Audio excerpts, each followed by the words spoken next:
Beltrão e Ernesto Marques. Bicentenário da Independência da Bahia, Iconografia e História. Este é o tema da exposição iconográfica que a Comissão Permanente de Memória e a Universidade Corporativa do Tribunal de Justiça da Bahia realizam na próxima semana. A mostra faz parte das comemorações promovidas pelo Tribunal Baiano ao Bicentenário da Independência do Brasil aqui na Bahia. A programação da segunda-feira inclui uma aula magna do professor e historiador Rafael Dantas, curador da exposição e nosso convidado aqui no Issa Bahia, nesta que é a quarta entrevista da série em homenagem ao bicentenário do 2 de julho. Seja bem-vindo, prazer sempre tê-lo aqui conosco. Bom dia, Rafael. Bom dia Jefferson, bom dia Ernesto e bom dia minha querida amiga que está fazendo essa série maravilhosa no Portal à Tarde, do 2 de julho, Laís. Um abraço, falar com vocês novamente, sempre um imenso prazer. A gente sempre fala com você sobre temas relacionados à história, você, professor, historiador, mas também artista plástico, não é verdade? E aproveito essa deixa para te perguntar, você como curador dessa exposição que vai ser aberta na segunda-feira, lá no TJ Bahia, qual é a avaliação que você faz desse material? O que ele tem de curioso, de surpreendente, se é que podemos falar assim também, em relação à data magna da Bahia, esse 2 de julho, e este ano passando aí pelo bicentenário da independência do Brasil no estado, Rafael? Jefferson, primeiro que é uma alegria imensa falar sobre esse ponto em específico, porque além da gente destacar a história desse importante evento no contexto brasileiro, através dos documentos que serão exibidos, as reproduções, estamos também tocando em um ponto muito sensível, que são as produções artísticas, né? Ou seja, não só falar sobre a história presente no escrito, nas representações visuais, mas também em como as pessoas, os artistas, ao longo do tempo, representaram o 2 de julho e a sua importância para o Estado, para com as pessoas. E esse cuidado que eu tive em fazer essas seleções, juntamente com a equipe do Tribunal de Justiça, reflete justamente nessa ideia de representatividade.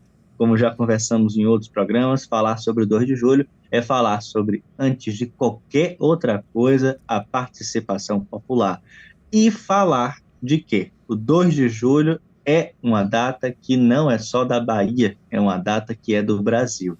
Então, as imagens, os documentos representam essa ideia do 2 de julho para além fronteiras baianas, e um 2 de julho que toca nas mais diversas representações populares existentes. Então, é uma exposição que traz fontes inéditas. 90% da população nunca viu, por exemplo, fotos de ex-combatentes do 2 de julho, entre outros documentos que relacionam um pouco desse período da década de 20 e de alguns anos depois, no século XIX. A gente vai permear nesse espaço um pouquinho desse contexto que forma a identidade do Brasil e também da Bahia ao longo do século XIX. Você está falando aí de fotos de ex-combatentes do 2 de julho. Essa exposição reúne exatamente o quê? Fotos, há também pinturas feitas por quem? A gente sempre destaca os heróis anônimos do 2 de julho. É o caso também?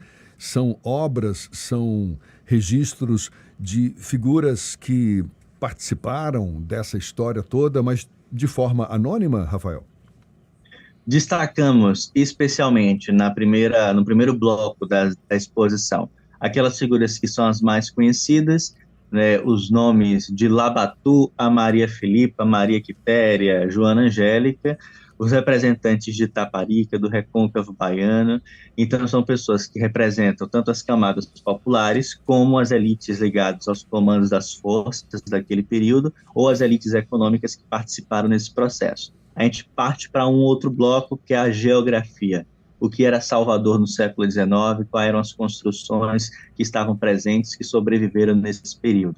A gente fala sobre a Baía de Todos os Santos, sobre as embarcações.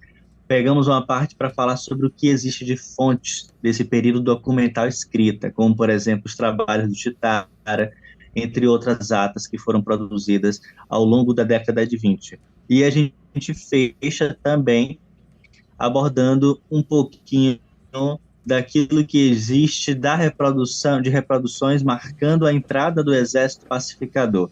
as obras do Bento Capinan, as reproduções a posterior assinadas pelo Prisciliano Silva, entre outros artistas, que são mais de cunho histórico para registrar o momento. O que são essas obras? São gravuras, são algumas fotografias, desenhos aquarelados, como a da Maria Graham, que mostram um pouco do cenário do cotidiano do povo da Bahia.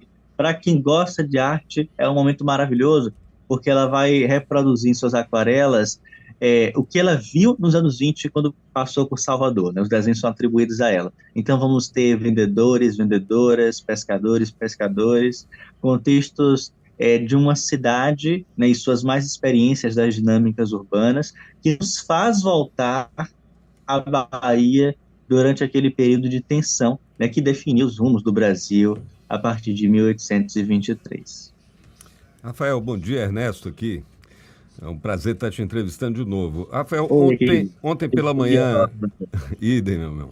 Ontem pela manhã a gente entrevistou aqui o historiador e pesquisador Diego Coppoc, e no finalzinho da tarde eu estava lá na reitoria para o lançamento da nova edição da História da Independência do Brasil na Bahia, né, do professor Luiz Henrique, a Edufba, né, relançou esse livro ontem. E vimos um papo de Emiliano José e do professor Sérgio Guerra Filho.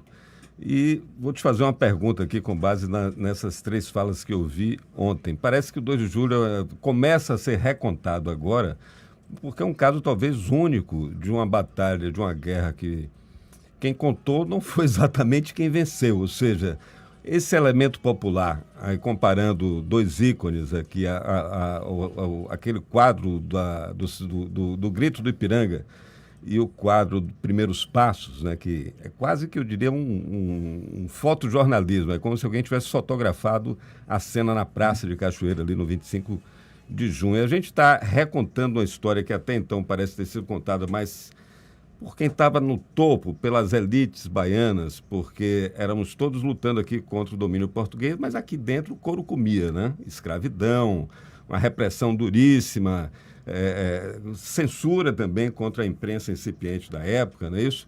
A gente está recontando e a iconografia ajuda a dar visibilidade a esses anônimos, a esse elemento popular, Rafael? Ernesto, com certeza. Quando a gente trabalha com os registros da Maria Graham, entre outros trabalhos do século XIX, a gente está evidenciando o povo, as pessoas comuns. Inclusive, algumas das obras não sabemos quem está retratado, né? Mas são pessoas que, de uma forma ou de outra, participaram dessas andanças, desses artistas do século XIX, viajantes, etc., e que foram parar nessas produções. É literalmente representantes das camadas populares, etc., que está presente na exposição também.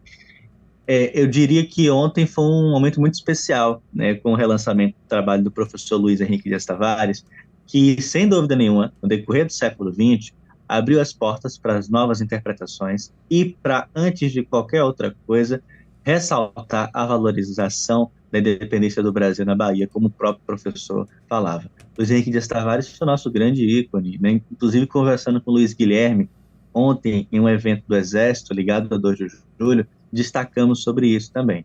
Eu faço questão de falar esse ponto, porque o próprio trabalho de Tavares, assim como o do Biratã, antes de Braz do Amaral, entre outros historiadores mais antigos, proporcionaram interpretações importantíssimas para entender esses desdobramentos que acontecem na Bahia. E aí chegamos em Sérgio Guerra, né, que tem uma produção incrível, falando sobre essas outras camadas, esses outros agentes participantes do processo, mulheres, negros, indígenas, lançar mão, né, entender esses contextos para, de fato, compreender o que foi esse 2 de julho de uma forma participativa é fundamental. Como você falou, como sabemos, falar sobre esses processos, e a iconografia vai mostrar isso para a gente, é entender a participação indígena, a participação negra, a participação de mulheres, como Joana Angélica, Maria Quitéria, Maria Filipa, inúmeros outros nomes, né? Inclusive, nomes que hoje a gente conhece, mas outros tantos que a gente não conhece, que podem vir à tona com outras pesquisas, inclusive conversando com alguns pesquisadores para essa exposição. Sei que trabalhos que estão dando luz para agentes que participaram, por exemplo, dessa reunião dos encorados em 1822 estão vindo à tona, Então, a todo momento surgem nomes novos com essas novas pesquisas. Então, a iconografia da exposição, esse trabalho que a gente está fazendo, vai evidenciar justamente essas diversas faces, personagens e espaços para a gente entender o 2 de julho, evidentemente, fazendo esse contexto com as obras que foram produzidas. Inclusive, o professor Sérgio Guerra está sendo citado também lá nesse trabalho. O 2 de julho é um momento muito especial. Hoje, em 2023, temos essa possibilidade de comemorar 200 anos de uma festa. É uma data fechada, bonita, e tem que ser lembrada por toda a população. Afinal, não é todo dia que a gente completa 200 anos, né? Então é um momento realmente para a gente lembrar dessa história. E esse Luiz Henrique Dias Tavares, presente. E esse resgate da história é sempre muito fascinante. A gente está respirando 2 de julho ao longo dessa semana. E com essa exposição, certamente vai ser um deleite a mais. Exposição que fica aberta ao público, né, Rafael? Na semana que vem? De segunda... De graça. Exatamente. Aberta ao público do dia 3 ao 7, no átrio do Tribunal de Justiça do Estado da Bahia, no Centro Administrativo. Na segunda-feira, vamos ter a exposição, né? E, em seguida, uma fala do presidente do IGHB, Joaci Góes, e depois a minha palestra, que vai ser no sentido de contextualizar o 2 de julho, focando para a iconografia, porque Jefferson, Ernesto e Laís, que as pessoas que estão nos acompanhando, as imagens são traiçoeiras, às vezes elas não mostram aquilo que representam, tem uma série de intenções, códigos por trás. Então nessa palestra eu vou falar um pouquinho sobre isso, o que as imagens estão representando, o que elas não representam também, e depois a gente abre oficialmente a exposição para todas as pessoas. Parabéns. Não precisa se inscrever, não tem muita burocracia. Para aqueles que querem certificado, sim, se inscrevam, mas é aberto para todas as pessoas, a partir de 8h30 da manhã. Maravilha. Exposição Bicentenário da Independência da Bahia, Iconografia e História, de segunda a sexta-feira, portanto, lá no Tribunal de Justiça da Bahia, exposição que tem a curadoria de Rafael Dantas. Parabéns pela exposição, Rafael, sempre um prazer tê-lo aqui com a gente, viu? E retorne logo, viu? Para contar mais da nossa história, sempre muito bom conversar com você. Bom dia, até uma próxima então.